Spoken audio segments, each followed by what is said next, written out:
मी तुमच्या सर्वांचो लाडको ओंकार. वनविभागाच्या अंदाजे मी 10 ते 12 वर्षाचा आहे. माझा जन्म दोडामार्ग या आमच्या कोकणात झाला.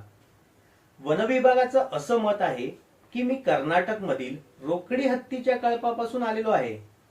काही महिन्यापासून मी कोकणात एकटाच चालतोय. या प्रवासात काही जण मला प्रेम करतात, काही त्रास पण देतात. नदीत उतरलो तर बॉम्ब फेकतात. मी घाबरतो तेव्हा. माझ्या प्रवासात माझ्याकडून थोडंफार नुकसान झालंही असेल तुमचं, पण मी जंगलातच आहे. तुम्ही आला आहात माझ्या जंगलात, मग मी खातो तुमची सुपारी, केळी, नारळ.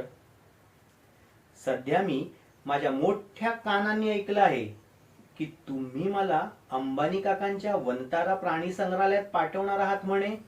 पण ऐका, मी जाऊचच नाही. ही कोकणातली शहाळ्याच्या काळजाची माझी माणसा माका नक्की माझ्या आवशी बापाशी पर्यंत पोचवतले. बघाच तुम्ही. तुम्हाला जर हा व्हिडिओ आवडला असेल तर तुम्ही नक्की लाईक करा आणि ओंकार हत्तीला नक्की सपोर्ट करा. त्याला कोकणातच राहायला पाहिजे. त्याची जागा वनतारामध्ये नाही, आपल्या जंगलातच आहे.